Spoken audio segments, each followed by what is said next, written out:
Okay, welcome to the Cincinnati Heroes Influencers, a show to share young voices. My name is Deja Mapp, and I am your host for today. On today's show, we're going to talk about the three-night-long Democratic Convention. But before we get into our show for today, I would like to remind everyone watching to check out the CincinnatiHerald.com. And also remember to tune in to our Zoom and Facebook Live on the Cincinnati Herald's page. So we'll look for your comments in the chat rooms. Now, without further ado, I would like to introduce a woman who I consider a family friend, Ms. Beverly Odoms. Hello, everyone. How are you? If you like, do you want to tell us a little bit about yourself, introduce yourself, kind of? Well, yes. I'm Beverly Odoms. I'm in Quebec. I'm currently retired as an educator for 28 years and also a 17-year veteran of Cincinnati Bell Telephone Company Communications. That's where I learned a lot of communication skills. I'm an entrepreneur of Applause Incorporated. It's a character building organization, and it was created and designed to change or modify negative behavior patterns. And now it's taken a new turn because things have changed, and in the light of everything changing, so had my schools and my policies and procedures and even economics. So that's basically wraps it up. Yes, I remember going to your studio for the debutante, and we was practicing our walk and different modeling skills. So yes, it's a really nice business, and it was really fun. I'm glad. My first question I would like to get into is, while doing a little research on you, I noticed that you used to be a teacher, and you transitioned from the classroom into CEO and owning your own business, and then you eventually ran for city council. So what made you want to run for city council for Cincinnati, Ohio? I wanted to run for Cincinnati Council because when I first started to become an entrepreneur, I noticed that things weren't available for Black women or several, women in general, that were offered to men, or we were seen differently in the realm of money, hours, services, everything. So I wanted to change that. I wanted to equalize I wanted for us to be equal to men in terms of what we do, what we give, and what we do to communities. And to do that, I thought if I ran for city council, it meant a difference and an impact in Cincinnati. So that's why I ran. Yes, I vividly remember that. I was planning on being one of your shadows or interns when you were running. Yes, you were. Yes. Yes, you were. And I also believe we need. Unfortunately, go ahead. I'm sorry. Oh, so I was just saying, I definitely believe we need more Black women in office, of course. So that we can have not only the same rights as everyone else, but it may be a little safer world if we have more women in office. I agree with you. I really do, because women, they tend to get things done. If you notice, in the school, household, in the community, anything that we touch, we get it done. We don't go a lot on egos that men do, and we want to make sure that everyone is covered, not only certain groups, organizations, but everyone involved who contributed in any way. So I think women have a strong influence on which way I want to say, the world is changing. I really do. And I think we'll see a positive change, not only in our churches and our schools and our community, but also in the household. Yes. That actually brings me to my next question. A lot of men always complain, especially when it came to Kamala Harris, that she was too ambitious. And when you think about it, men are ambitious as well. We're all ambitious because we want to, have a goal and get somewhere. I guess my question is, as a Black woman of your stature, what are your thoughts and comments on these, especially running for city council and owning your own business and just having all these blessings around you? What are your thoughts? Well, to tap in on Kamala Harris, when men stating that she's too ambitious, you have to be ambitious. You have to be aggressive and assertive. It depends on the type of situation that you're dealing with. But you have to see exactly what you're working with in order to evaluate and what approach you need to take. And I think Kamala Harris has all of those attributes. She sees exactly what she must do. She goes about it, and she doesn't rest until she gets it done. I really like this woman. She's a pillar in the community because I was reading over some of her history, and she ran 2 terms in San Francisco, I believe, as the district attorney. And in that, she was able to she was bold and meticulous to me when she transitioned the housing crisis that was going on there in California, San Francisco, that is. And she was able to help I want to say approximately 84,000 families remain in their homes when the community was trying to get rid of those homes. She's done some fabulous things. Everyone is going to always be criticized, everyone. And they're criticized not only in the culture that they're in, but in all other cultures and gender, as well as being a female. You're going to be criticized. So you might as well be the best that you can be, hold your head up, and go about with the business at hand. And do it as effectively as you can. So that's why I really like her. And she's a strength for Joe Biden. She really is. Where he may come down, she'll bring him back up. If not only in thought, word, and deed, but in her voice. You know what I'm saying? Yes. So she is a big influencer. And then she's also a member of yes, go ahead. Oh, I was just saying, you guys are also in a way kind of similar because she went to Howard University, and you went to the Ohio State University. She was a member of Alpha Kappa Alpha sorority, part of the Divine Nine, and you were a member of the Delta Sigma Theta. Come on, girl. And just knowing that she has that community and a lot of HBCUs, especially the Divine Nine, is backing her, how do you think they'll play a huge role into the election this year? They've already started. This organization, I just became a member of it this year myself, thanks to Kiafi Moyo. She got everyone together, and she's really fighting for voter registration. Everyone is responsible in the Divine Nine to carry out voting registration and make sure that all communities are serviced, whether it be at the polls, whether it be at the board of elections in their cities, whether it be in the, what?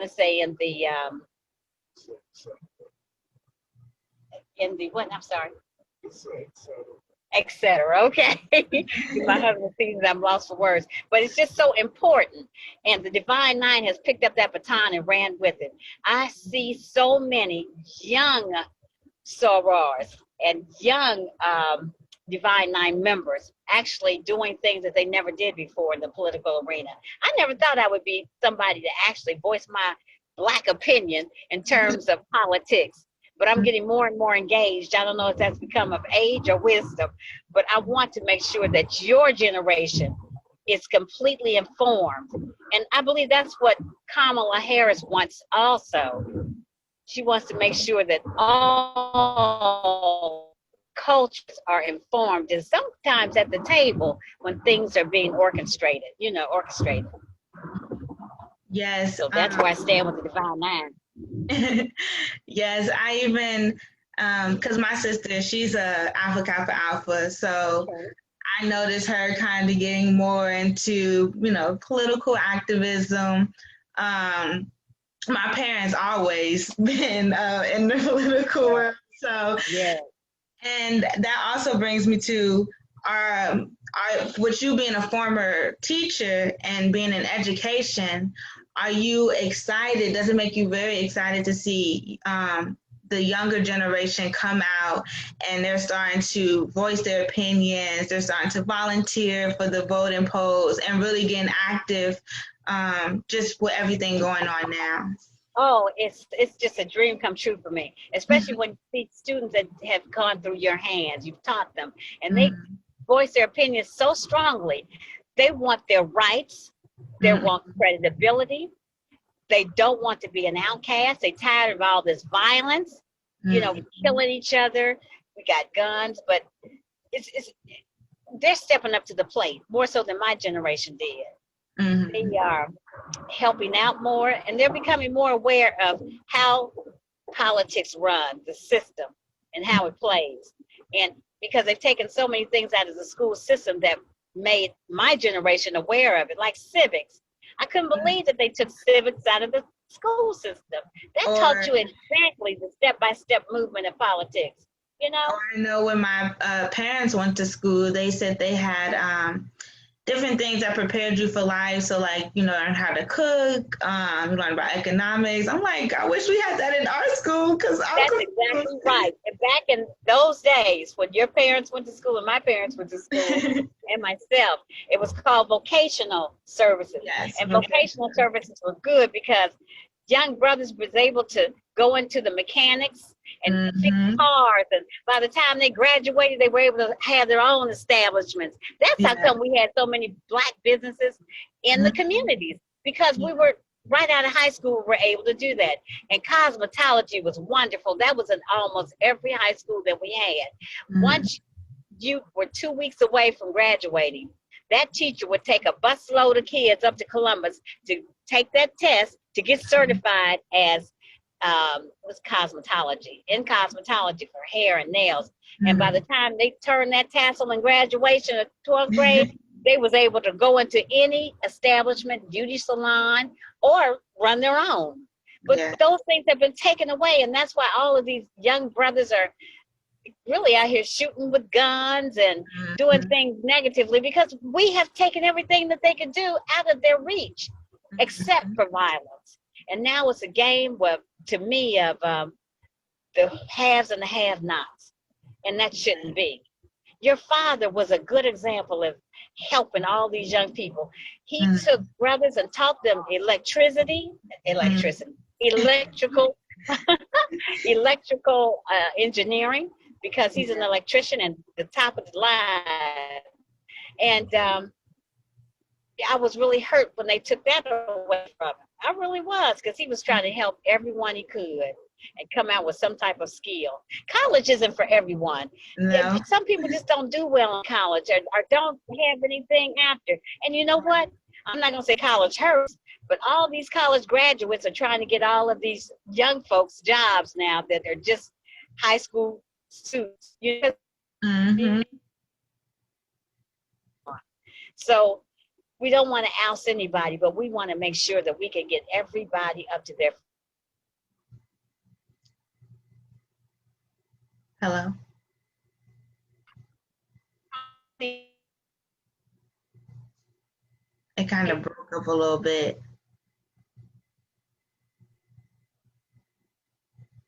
Okay, I think I can hear you now. Yes, I was just talking to my parents the other day about how we should have. I was actually watching Grease, and I was,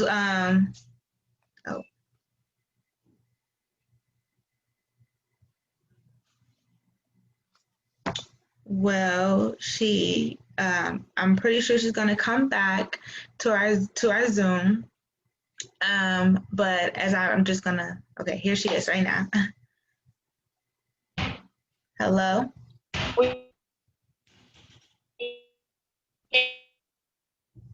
It's breaking up. I can kind of hear you, but it's breaking up still.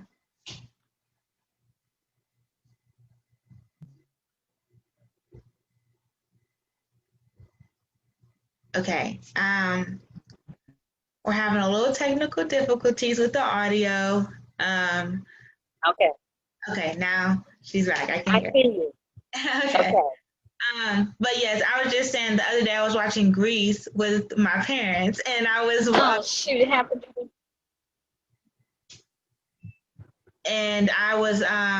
watching the men work on different cars and getting involved in mechanics.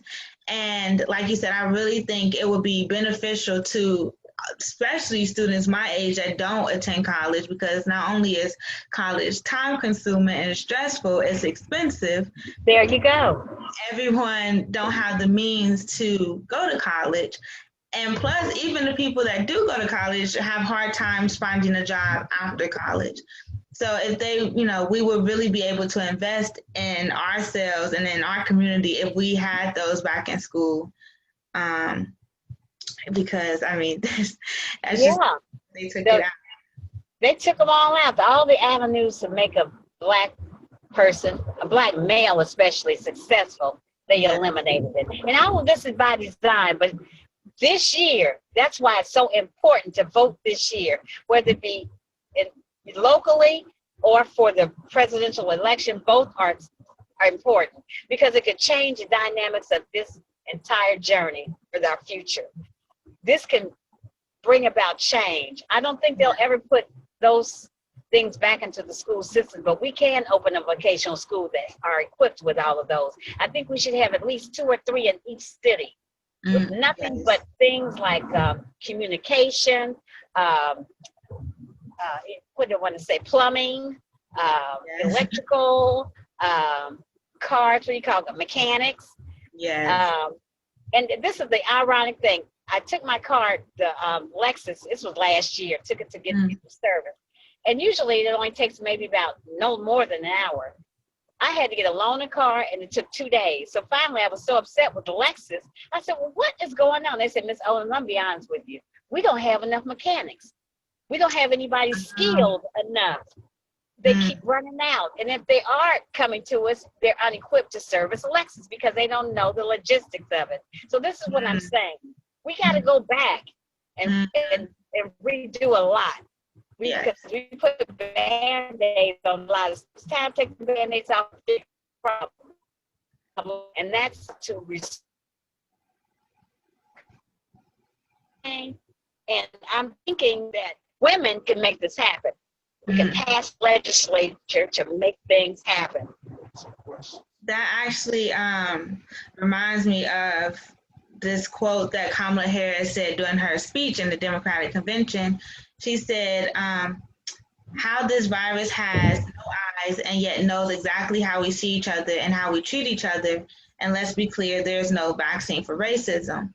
And how we were talking about they stripped us from a lot of, the businesses that we had and the vocational schools. And I know you've seen a lot. Do you feel like were you surprised by these protests, or did you feel this pandemic just opened old wounds that were never resolved? I think the pandemic, everything has its pros and cons. The pandemic did hurt, but it also helped. And it hurt because it made people and their livelihood and didn't have any type of income coming in. It closed restaurants and businesses that were thriving that would, support their families. But then on the second note, it made everyone stop and re-examine their life, the community, other people, and everything changed. It made them stop. It made families actually come together. They were forced to stay home. It made children conversations to find out what everyone in the family is doing. It made everybody more united. Then that gets old too. You can have that. So after several months of that, it was time for everyone to figure out what they needed to do to make things work for them. So I hate that it happened like this because it just made us more conscious of who we are with and who we support, and actually what we do. So, like I said, it's got its pros and its cons. But I think all of these Wileys are waking up people. But then, too, it's waking us up. But then it's giving in submission to commit certain, I want to say certain crimes. You know what I mean? Mm-hmm. It's giving them permission to say this is okay because it's been going on all over the place and nobody done nothing to it. But now with these protests, maybe it'll cease somewhat. I don't know. All we got to do is keep the faith and keep plugging. Yes. You know what I mean? Yes. It actually reminds me of, because I never in my lifetime seen any protests, all these protests, and just going on and on for months, literally. I've never experienced living through a pandemic. I was really confused when I couldn't have in-person classes after my spring break. So I was really, I was just really distraught about it. And I was like, what's going on? Like, why can't we do things that we used to do? The normalcy is gone now. But I know that my mom always said to me, even when Hillary Clinton and Donald Trump was running, she said, if we get more women in office, this will be a better world, a better place, because, we're going to get things done and we're going to want people to come together. And actually watching the Democratic convention and Joe Biden's speech, he said a quote from Ella Baker, which I love her, and he basically said that she said, give people light and they will find the way. So that being said, do you think this year and this generation is going to see a vital shift in not only women around the world, but also Black women, since we're protesting and we're starting to become more prominent? Yes, if we vote the right people in position, we gotta vote. It not only, like I said, for the presidential election, this is so important, but it's also for, I want to say, our election locally. If we can get things to shift, like responsibilities, finances, the money, basically get that to shift in different directions, it can make a change in the community and in our country. It'll make people accountable. It's like Michelle Obama said, everything now, people are being revealed. You're being revealed of who you believe in, what you trust, and what you have done. And your hand is going to be shown. There's no way to hide it. The little old saying, your mom and dad will remember this: what's hidden in the dark shall come to the light. And that's exactly it. And you got good parents, you do. Honey, they never steer you wrong because they love you and they love what they do and they love their community. And so do I. But we've got to continue this fight. I wish we could settle it without violence, but sometimes violence is necessary. I hate to say that because I'm a true believer in the word, but sometimes you got to get off those knees and pick up something else. You got to show them that you mean business and you mean action. And I think it states that somewhere in the Bible. I don't know. It's a time to pray and a time to fight. Baby, it's time to pick up your weapons and just show them that you mean what you mean. But we've got to vote. We cannot go to battle unless we've done the right thing. We voted, we've checked it out, and you still want to act the fool, we got to make some more changes, Yes. But we got to vote. And everyone, please encourage one another to please vote. Help those that can't get to the polls. Help your neighbors. If they say, I need a ride, pick them up and take them down there. If they say that I need somebody to bring me my ballot, take it to them. Let them do what they need to do. But all of us play a strong part, young and the old. And I think this year is going to be, it's tense. It's going to be tense, and I'm going to be watching. And I'm going to be praying. Yes. Well, how do you feel about it? How do you feel about women influencers?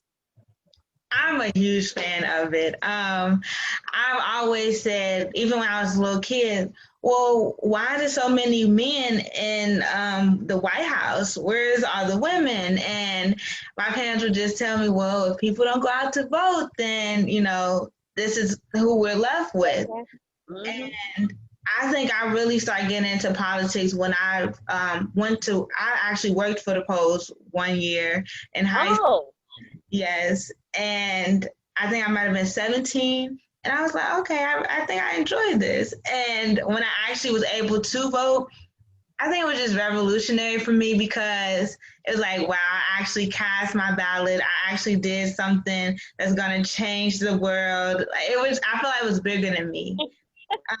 Knowing that so many people fought, whether it was women or African Americans who fought for me to have the right to vote, I just knew that this is what I have to do all the time. Like every election, whether it's locally or whether it's for the White House, I have to vote. So I think it's a huge thing and it's very monumental, and I really enjoy it. So I try to tell and I do too. Yes, I try to tell my peers all the time, go out and vote. Like your vote does matter. It does count. Just go out and do it. It doesn't even take much. So just go out and do it. It doesn't. And this is one thing that costs you nothing, Yeah. So keep it up and keep up the good work. And I'm so proud of you. You're doing exactly what's necessary. Yeah. Girl, you are damn. You really are. Thank you. Let's see. Is there anything else that you think we need to discuss? But I just want people to remember. Go ahead. Oh, just one last question. I know that, well, I'm pretty sure you heard of the passing of Ruth Bader Ginsburg, and we was hoping that she stuck it out just a little longer before Trump can fill the next seat. But he selected Amy Coney Barrett, and I know with you growing up in the times where you've seen a lot of things, how do you think Ruth Bader Ginsburg policies modeled you into the woman you are? And how do you feel the new Supreme Court Justice Amy Coney Barrett policies will affect women of today? Oh, now Ruth, she was just, it's at Ginsburg, she was just a killer, she was dynamite. I had no idea until, I want to say a couple of years ago. Mm-hmm. When I actually found out exactly what this woman did. She stood up when no one else could. She fought for women's rights, gender rights, any kind of right there was. And she even fought for women in the military to serve as officers. And she went beyond the call of duty. And she did it well and gracefully. And she did it quietly. She didn't want to be seen. She just wanted I want to say all of her issues to be passed. She wanted legislation passed. She did. And what else did she do? Well, and this is incredible to me. This woman was so dynamic. She was the first woman to be laid in the United States Capitol. She, with all those men from centuries, but she's the first woman to be laid. That's what they gave her that honor. So I'm proud of her there. But she did so much. She fought against gender equality and discrimination based on sex. And I can go on and on and on. But she was a great woman. She was a great woman. So I don't know how this woman is that Trump, he assigned to her, because she's just going to be appointed, I understand, for that seat. So I just don't know. I really don't. But I think he put a woman in there just to say that he did the right thing. I'm not sure. Hopefully she lives up to the legacy of Ruth Bader Ginsburg. But who knows? Time will tell. Time will tell. That's all I can say. But I really, really appreciate you being here. I had a great conversation with you, and I really thank you for being my guest. This is very appreciative. I'm very appreciative. If there's anything you ever want, I'll be there to help you. I wish I could have been better equipped with this, but I'm in the car and traveling, and it's the first time I've ever done it on my phone. So this was just, so forgive me for that. And my husband was trying to navigate me a lot to help me out. But you're fine. We're working. That's all that matters. So you're going to edit this and get it to the